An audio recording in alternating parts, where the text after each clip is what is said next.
Test.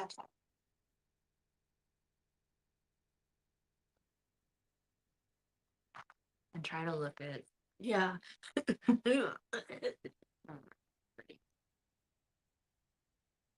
All right. Oh, no, it's showing this one.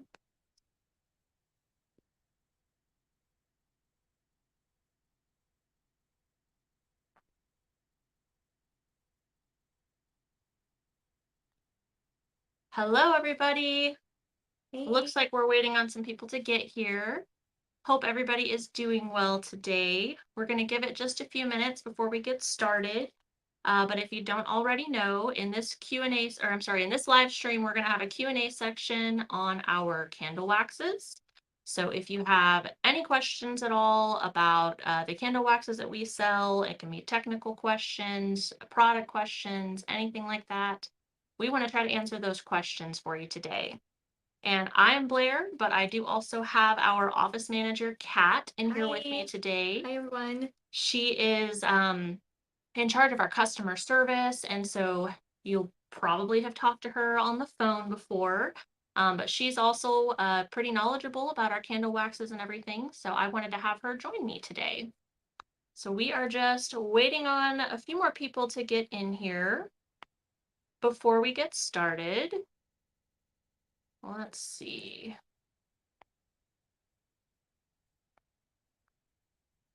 How is everybody doing today? If you want to go ahead and start posting your questions, we will get to those as we go. We've got a few things that we're going to go through. We want to answer your questions, obviously, about our candle waxes, but we also want to go over some helpful resources that you can find on our website. So we're going to share that with you today. Let's see.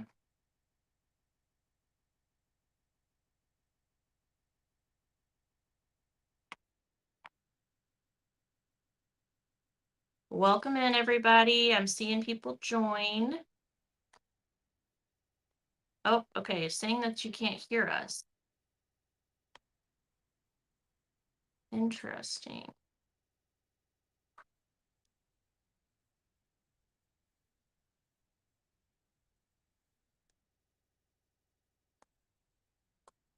If you can hear me, is everybody having trouble with the audio? I'm seeing one person who's saying they can't hear. Okay, this person can hear. I recognize that username. Hello. Hi. All right. There we go. Okay, there we go. Working. Yeah, start putting your questions in the comments, you guys. We're gonna get to everybody's questions, I promise. But yes, welcome to our live stream today. This is a new thing for us, so we're still kind of figuring out the kinks and everything, but we are super excited to be here with everyone and to answer your questions. I'm seeing a few questions come through that I'll answer quickly. I see someone's asking if where we are located. So we are located in the Dallas-Fort Worth area here in Texas, but we ship all over the United States and Canada. So if you're one of our Canadian customers, Hi. hello. We do not carry the Coco 83. Are you familiar with that wax? Have you heard of that one before? That's the first. Yeah, I haven't heard of that one before. It's certainly something we could look into for sure. We'll make a mental note. Yeah, to yeah. Look make at that. a- Yeah. See if I have it. We're gonna make a note about that right now. Let's see. Start going through it. So a couple of things that we wanted to do today. We want to obviously answer your questions. We also want to kind of go over some of the most commonly asked questions that we get, just for anybody who's new to candle making and doesn't know where even to begin. But like I said, we're also going to be sharing some really helpful resources that you can find on our website. So I'm just kind of looking through the comments here. I see someone saying this is a hobby that you've been working on, and now you're about to start selling your candles. You want to know what the best wax, wicks, and how do you get a strong fragrance? So the best wax to use is really going to be completely subjective. It is personal preference. There's not necessarily, I would say, one wax that's better than the other. It all comes down to your preference as far as the type of products that you want to work with and what you're trying to get out of the candle. So for a lot of our customers, using a natural type of wax or a vegetable-based type of wax is important. There are some studies on like paraffin waxes and things like that where there could be potential carcinogens. There's also a lot of really bad information out on the internet regarding paraffin waxes. There's been lots of studies to also disprove that. But again, it really is just your personal preference. I wouldn't necessarily say that, soy wax is better than paraffin wax. It's just some people might prefer using soy wax versus paraffin wax. And even, um, you know, as far as the best soy wax, that can also be subjective. I would definitely say our Golden Brands 464 is definitely our most popular soy wax that we carry for containers. As far as wicks go for that particular type of wax, we usually will recommend our Eco Series wicks. Those are designed to work with natural waxes. And as far as getting the strong fragrance, that is going to depend on several different things. So you have to keep in mind candle making is a science. It's very much chemistry. So when you're making your candles, you really want to make sure you're paying attention to the temperature of your wax whenever you're adding the fragrance oil to it. Um, the amount of fragrance oil that you're adding to your wax to fragrance oil ratio is going to be different sort of for each wax. Each wax has their own um, like maximum usage level or fragrance load that it can retain. So if you're overloading it with too much fragrance oil, you can potentially have problems. More is not always better in this case because adding too much fragrance oil can clog your wick, which I know that occasionally happens. You might get some questions about that. And so it really just all depends. The best thing that I can say is make sure you're paying attention to your temperatures and your measurements. We highly recommend measuring out your wax and your fragrance oil by weight as opposed to volume, just for more accuracy. And then for the majority of the waxes that we carry, the wax should be around 185 degrees before you add your fragrance oil to it. There may be some that, like the pillar waxes, that may need a little bit more heat.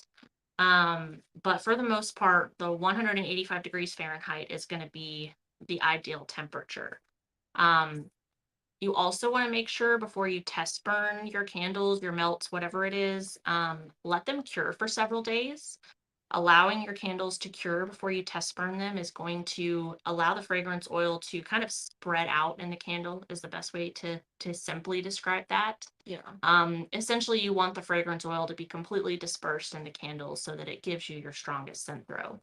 So I hope that that answer your questions there. I would like to add there, most of the time customers think that 48 hours, 72 hours is okay before a test burn. Again, we highly recommend going a little bit more on like the 5 day, just to kind of again give that opportunity for the wax and the chemical, the fragrance to bind well together. I guess you could say that.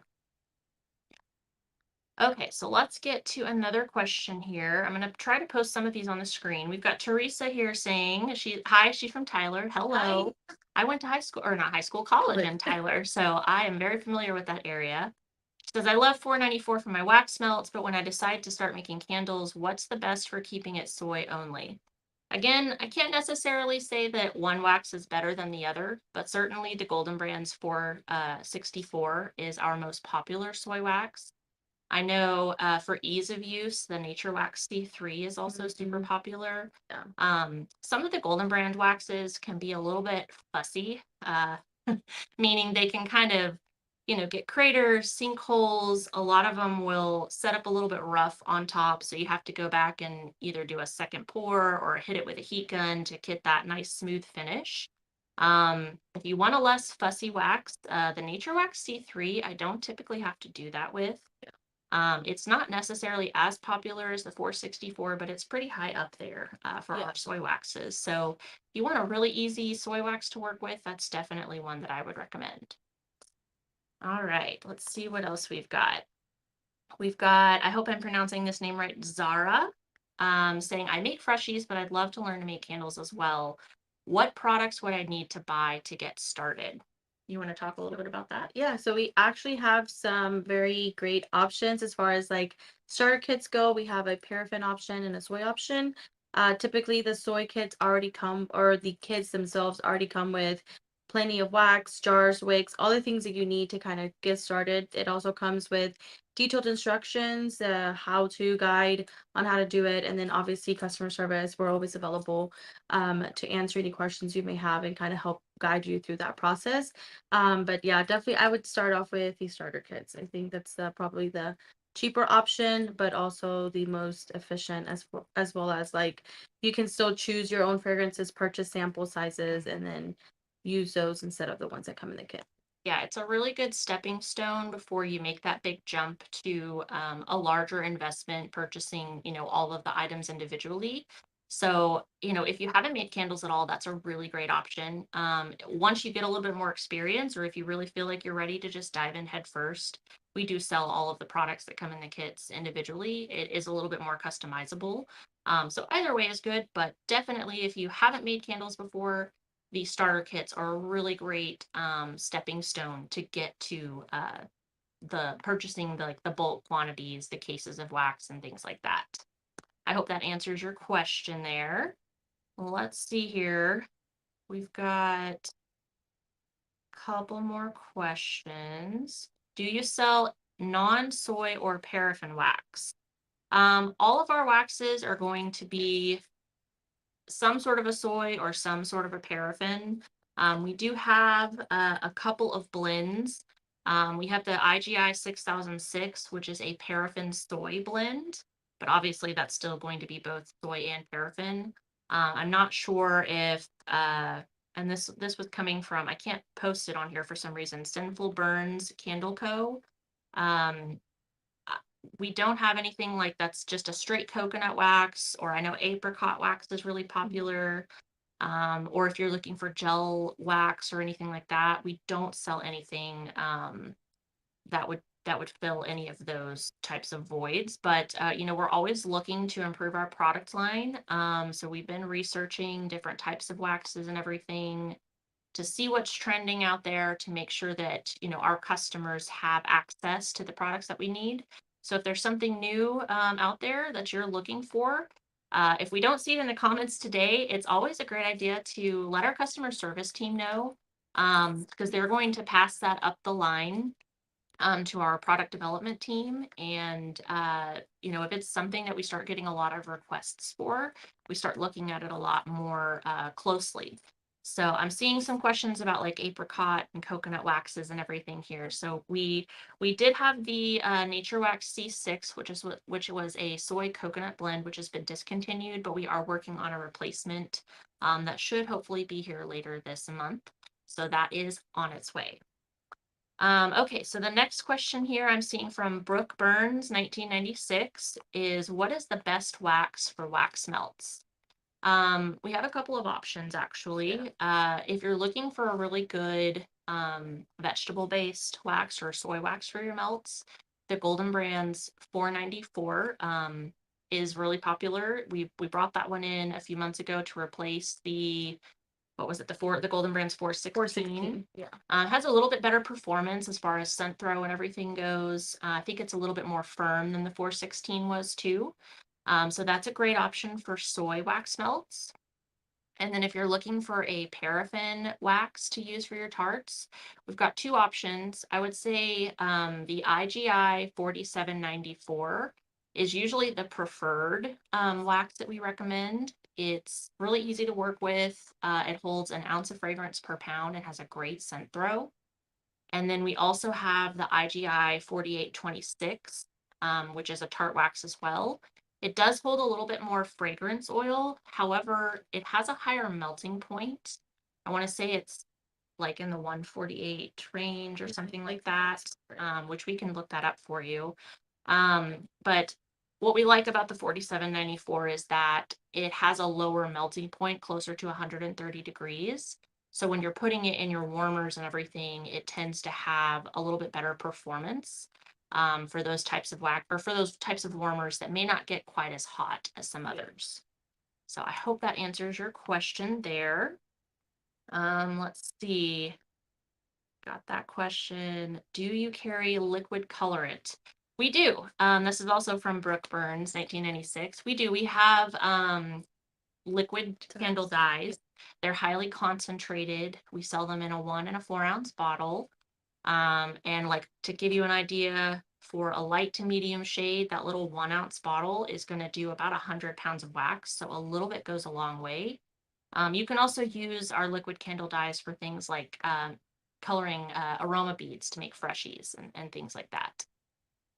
Okay. For candles and notes. I think you mentioned that though. Oh, okay, yeah. She has Yeah, the 4794, the 4826, and the 494 are all for tart waxes. Okay, let's see. More questions. Use 444 for candles. What would be similar to use but for wax melts? Definitely the 494 is going to be the most similar to the 444. The difference is we get questions sometimes. Maybe this is a good time to answer this. We get questions sometimes if you can use your container candle waxes to make your tarts. And the short answer is you can. There are a couple of issues that you may run into doing that, because your container waxes are designed to be softer and a little bit stickier, so that they will, melt, adhere into the jar that you're pouring them into. They tend to be kind of difficult to get out of your whatever your mold is that you're using for your melts. So maybe that's a clamshell mold, or one of those little like plastic cups, like little sauce cups that I've seen with little lids, something like that. Even a silicone mold, because those waxes tend to be really soft and mushy. They can be kind of difficult to get out of there.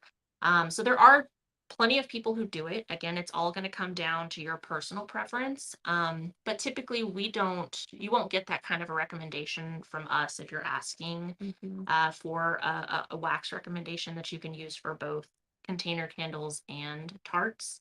Because there's really not one that's designed to do everything. Yeah, it's not going to be an easy like project, I guess you could say. I mean, most people would say they'll mix a container wax with a tart wax to kind of help, but 9 times out of 10 that ends up being like a fail, I guess you could say. But yeah, so the 494 is really great soy wax for your tarts. Let's see. Teresa had a follow-up question here. She said, I'd always add at 185 for the candles. If I get the 464, what is the best temperature to pour? So maybe this is a good kind of segue to showing you guys a few things on our website, and then we'll kind of come back to some more of the questions. So I'm going to share my screen here. 1 second.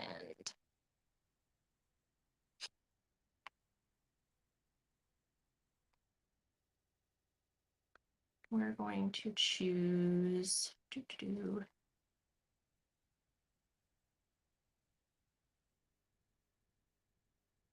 We'll go here. Okay. All right, so hopefully you guys can see my screen here. Let me pull up really quickly just one of our candle waxes. So I'm going to pull up the Golden Brands 464. There's some really good resources, and this is why we wanted to share this with you guys, because I think a lot of people kind of miss it just because it's a little bit further down on the page. So this is just our product page for the Golden Brands 464. And if you go down here into the description, there's going to be a lot of really helpful information, specifically these little bullet points right here. So it's going to tell you your fragrance load, so 7 to 9%, anywhere in that range. Just we don't recommend going above the 9%. It has your pouring temperature. So for the majority of our soy waxes, they're going to have, I think, a range here. And the reason for that is that the ambient temperature in your room is going to affect like or kind of determine what temperature you need to pour. So you may have to do a little bit of trial and error. I typically will start right in the middle of whatever the range is. So if it's 125 to 145, I would start with 135 and then you can adjust down or up from there. I don't typically pour it as low as 125, but I know with a lot of the soy waxes, people say like when it gets to almost a slushy consistency, it's even better to pour and they get really smooth results. So that may be worth trying. But as long as you stay within that range, you'll just have to kind of play with it a little bit. And depending on the time of the year too, you may also have to adjust that temperature. Obviously, in the summer months, at least in Texas, when it's hot, you're going to have your air conditioning running, so it's going to be a little bit cooler as it might be as opposed to the winter time where you'll have your heat running and it may be a little bit warmer in your house. So I hope that answers your question there. You're welcome, Teresa. Okay, let's see if there's any other questions here. Would you recommend the 494 for wax melts? Oh, here, let me go back really quick. There we go. Okay. Would you recommend 494 for wax melts? I have a bunch to get rid of. Yeah, that's a really great soy wax for melts. That's what it's designed for. We've tested it here thoroughly. Was really happy with the scent throw. Just so you all know too, we test products very thoroughly before we launch anything on the website or have it for sale. So that goes for fragrances, wax, anything, honestly. So yeah, the 494 performed really well in all the tests that we do. We typically will test it with, a really strong, heavy fragrance as well as a lighter fragrance that may not be quite as, strong, just to see kind of the range that it can do. And the 494 did really well.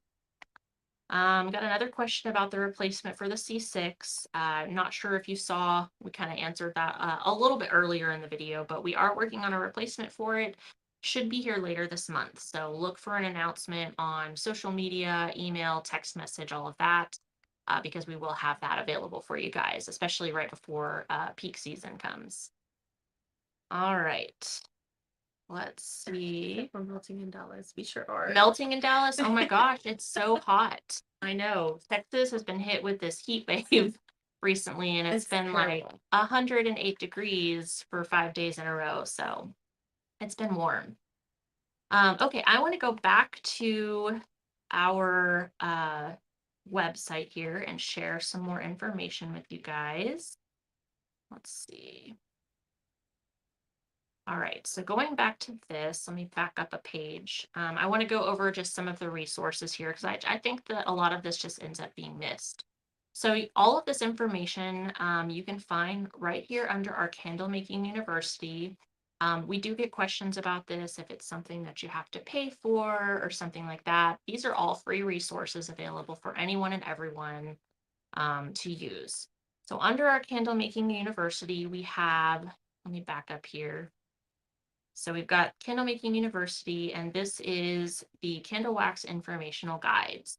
I'm not going to go over all 5 of these resources today, but the first one that I'm going to look at here is the Candle Waxes and Additives.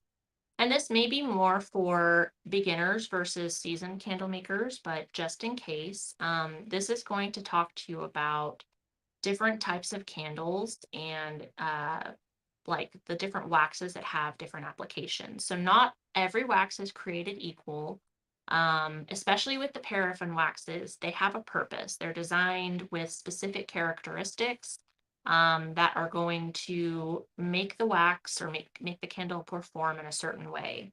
So like we talked about, container candles, for example, the container waxes, for example, tend to be really soft and sticky. So that whenever you pour it into your jar, it helps to adhere so you don't get those like air bubbles or the wet spots between the glass and the wax.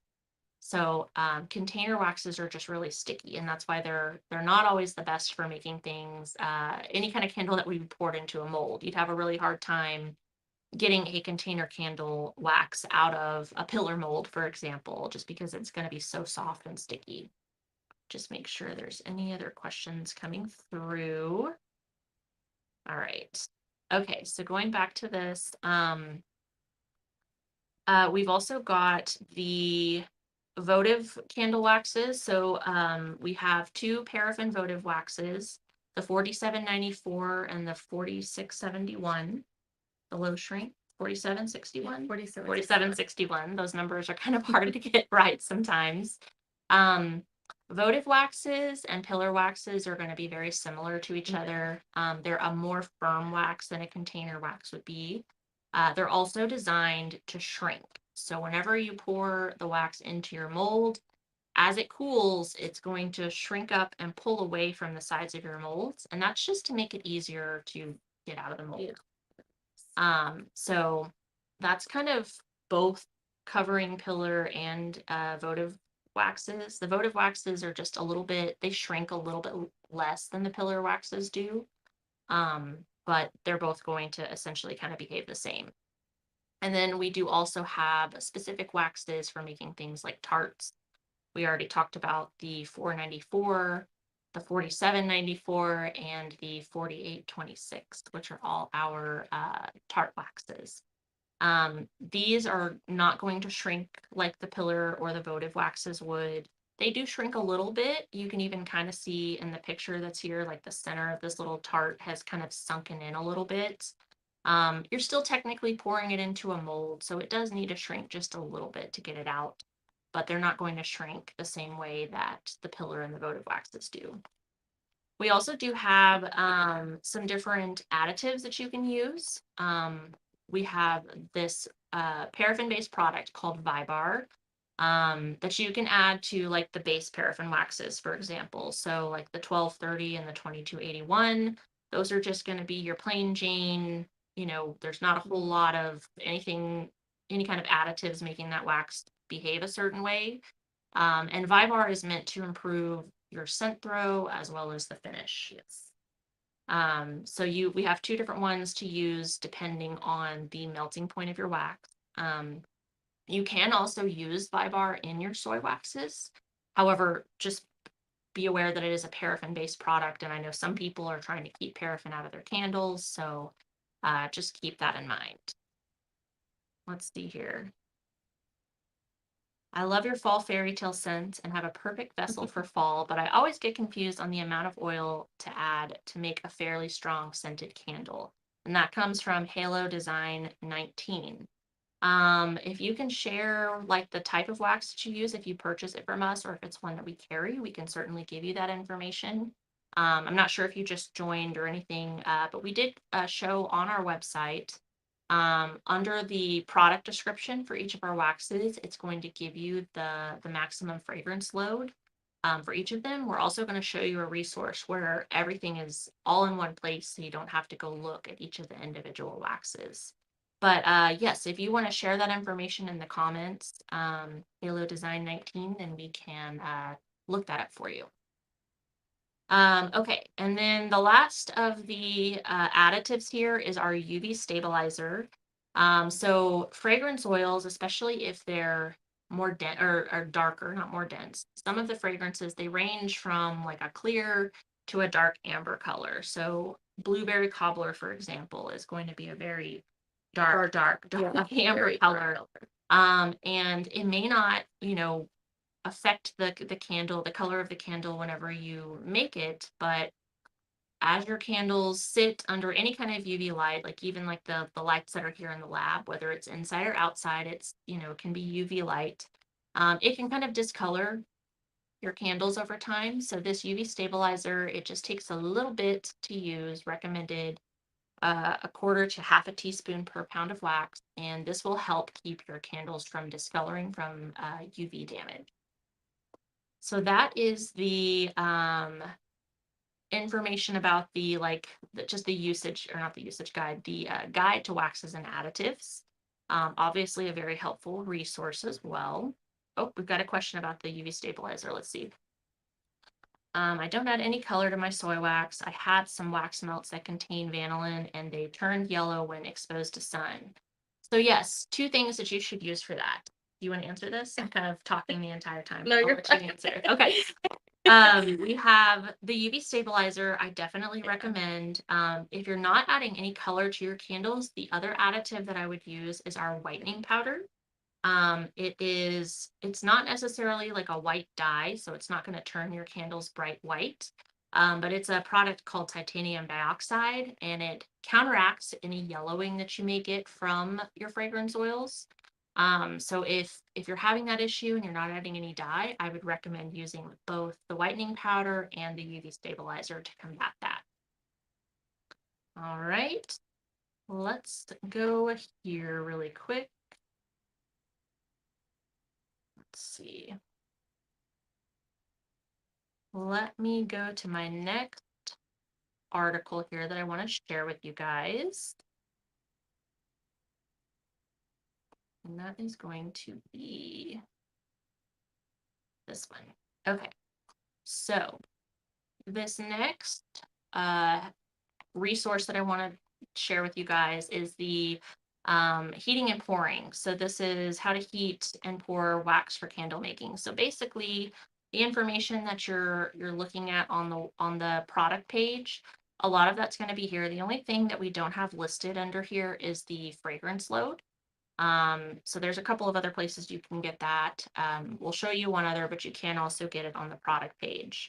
What this is going to do is tell you the temperature that you should heat the wax up to. It also gives you a recommendation for a temperature to heat your containers up before you pour into them. And then it's also going to give you a recommendation for your pouring temperature. So when you're pouring the wax into the jar. So these are just very brief instructions for using each of these waxes. And as you can see, we've got this for not only all of the paraffin waxes, but we've got it for all of our soy waxes as well. And then under each one too, it's also going to give you some wick recommendations for each type. Typically for your natural waxes, like the Golden Brands 415 here, we're going to recommend the CD and the Eco Series wicks. What we like about those is they're both cotton and paper. So that the Eco wicks have a paper filament like woven into the braid, and the CD wicks, it's kind of wrapped around the outside a little bit. The paper element is actually going to make the wick burn hotter. And you need that for your natural waxes because they're more dense than paraffin. So I know that's something important to note. And then for the paraffin waxes, we typically recommend like the LX series wicks, or I know the zinc core wicks are also very popular. Is that what y'all still are recommending to customers? Yeah. Okay.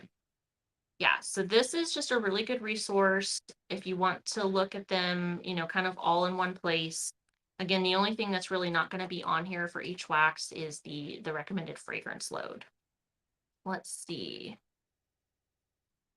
Teresa's got a follow-up question here. Yes, you can use them both together. In fact, that's usually what we will recommend. Yeah, you'll use both instead of one or the other. Most customers will probably do both, and then use, if that doesn't help, they'll use like an ivory liquid dye or dye block to kind of help balance off the color, just because the color can get a little ugly, I guess you could say. That's most Yeah. common, I know, with soy waxes. For Yeah. people, I know soy has just a really nice natural color to it. So that's always been our recommendation. You are welcome, Teresa. Let's see if we've got any other questions coming in here. I don't want to miss anybody. Okay, Halo, I see Halo Design, she's following up, or they're following up. I use a soy or coconut wax. And let's see. Yeah, if it's not one of our specific waxes, unfortunately, I can't recommend the fragrance load. What I would do is, wherever you're purchasing the wax from, I would check and see if they've got that information in the product description. And I would, if not, you might call the supplier that you purchased the wax from and see if you can ask them about that. unless it's one of our waxes. Unfortunately, I don't have that information for other types of waxes. Okay, let's go back here. So that is the guide to heating and pouring waxes.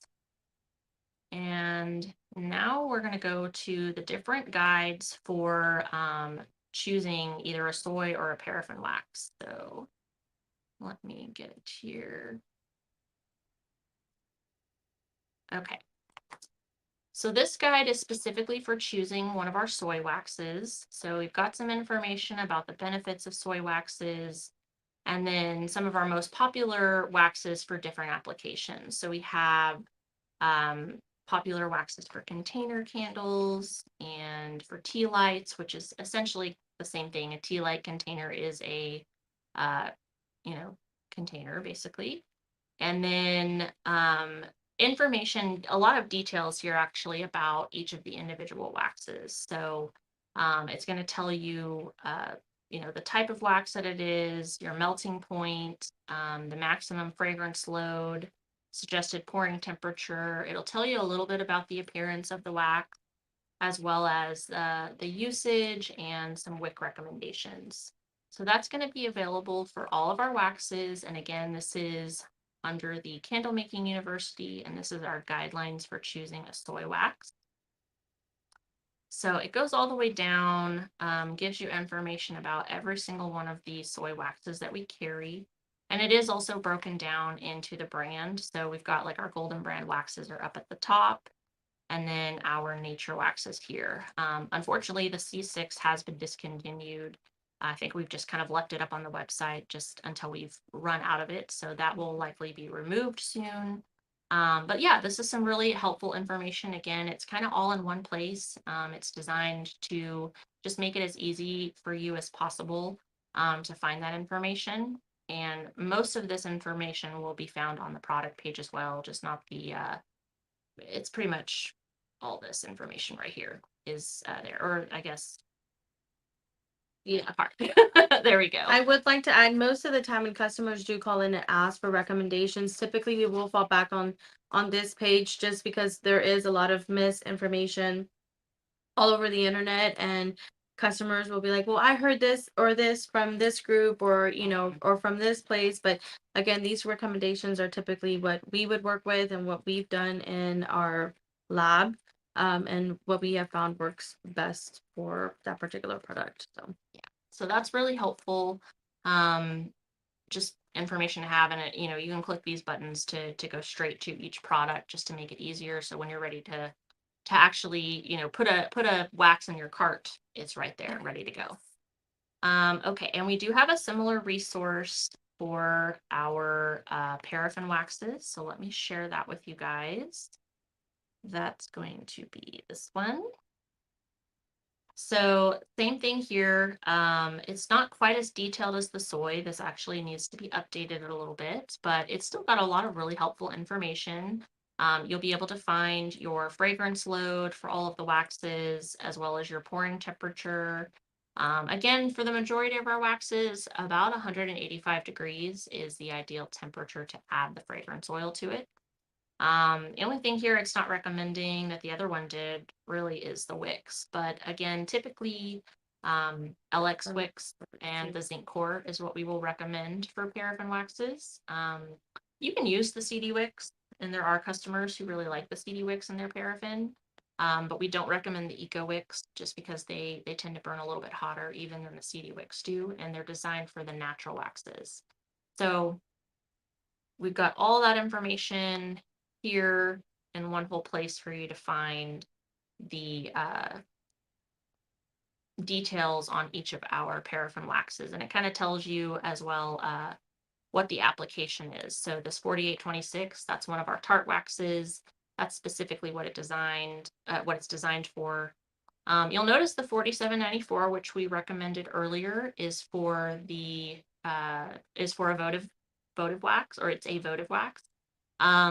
It still performs really well.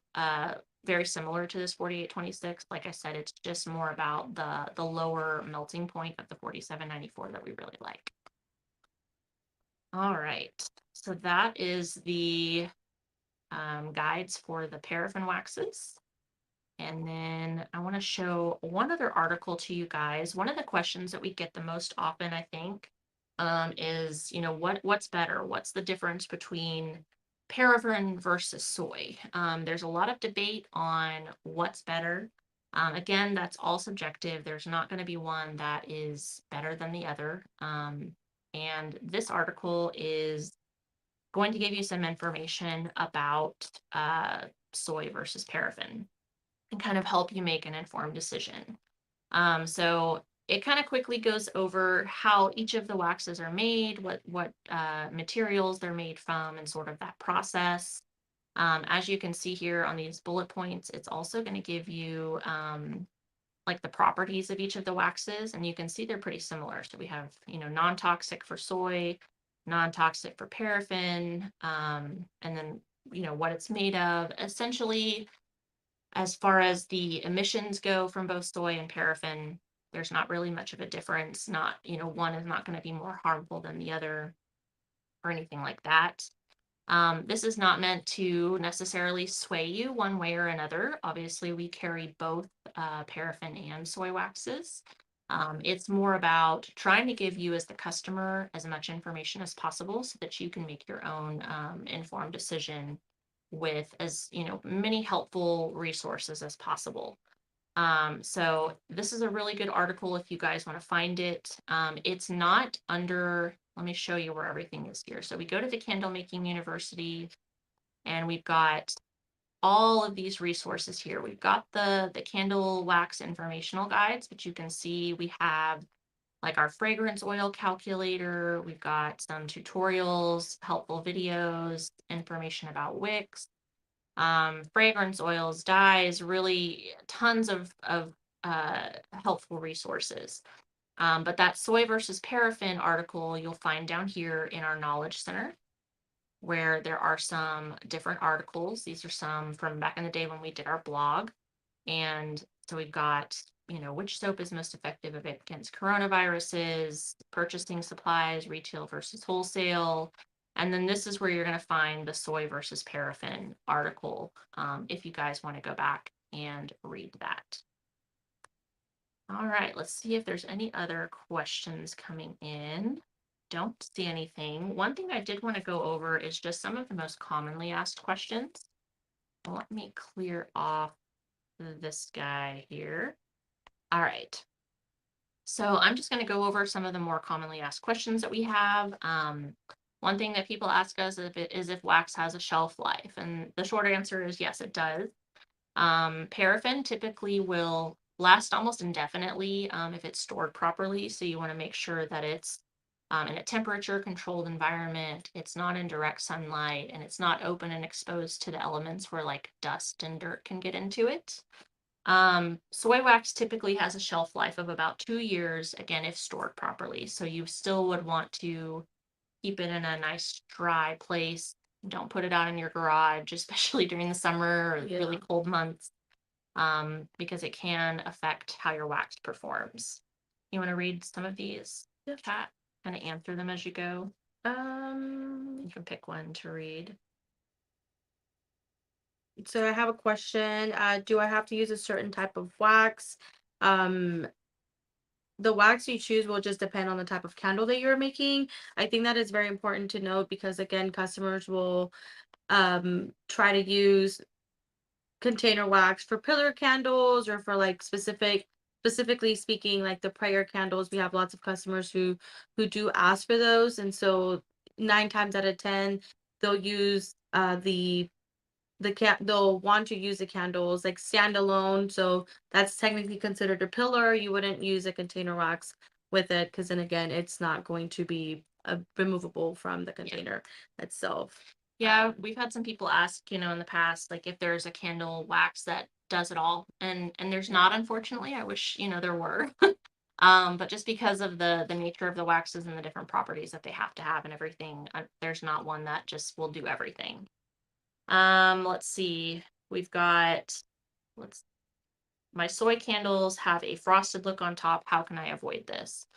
So that is called frosting. And it does happen very frequently with soy waxes, especially like the Golden Brands waxes.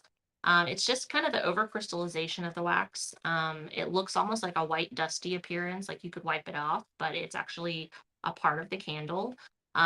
Your pouring temperature is going to be very important to determine that. So you'll want to make sure that you're looking at that heating and pouring guideline to give you that information. I would also highly recommend preheating your containers before you're pouring into them. You want to try to slow down your cooling process as much as possible. And that can help several things. That can help with how smooth your candle finishes on top. It can help with your wet spots and any like cracks or craters that you might get. So a lot of times when customers are having difficulties with that or any issues with that, we recommend insulating the candles somehow as they're cooling. So I know a couple of ways that we've recommended this before is taking like a cardboard box and either placing the candles, with the hot wax in the jars, or even some people will put their jars in and pour directly into them while the jars are in whatever box or glass came from. I think one of the easier ways is to take a cardboard box or like a plastic tub and turn it over upside down on top of your candles. This kind of makes like a greenhouse effect, so it keeps the inside of that container warm and it will slow down your cooling process. If you're pouring your candles directly onto like a cold stone surface, like I know you can't see our countertop here, but this is like a quartz countertop. It's gonna always be a little bit colder than the room is, so putting it down on like a towel, like a dish towel or a tea towel or something can help that as well, because your stone countertops will also cool your candles faster. Um, let's see. So yeah, frosting. I will say that's something that a lot of times you just can't really avoid. I think that's one of the reasons that a lot of soy candle makers don't add dye to their candles, is because it's more prevalent typically, especially with darker colors. Yeah, you can definitely see the frosting Yeah, in you can those. definitely see it. We've got some candles in the showroom that have quite a bit of frosting on them, but Yeah. honestly, a lot of people like it because it's a sign that the wax is, 100% soy typically. Um, why does my soy wax have a crack on top? This is pretty common, and you get something similar with paraffin candles, except it's more like it sinks down in the middle, versus just like having a crack on top. Basically, just as the wax cools, it's still going to kind of shrink. So you might even see, like on the side of your candle where the original fill line was, and then as the wax cools, it shrinks down a little bit. And so as it does that, if there's any kind of air holes or like the typically happens around the wick, it can kind of shrink around those places and cause cracking. Doesn't you mean that you did anything wrong. You may need to adjust your pouring temperature depending on how deep or how bad that crack is. But you can fix it pretty easily. I typically will recommend taking something to like even a toothpick or like a bamboo skewer, poke some holes around the top of the candle, and then either hit it with a heat gun or do a second pour to kind of smooth it out. But yeah, it'll happen more often if the wax cools too quickly. So again, using that technique to slow down your cooling process can definitely help that.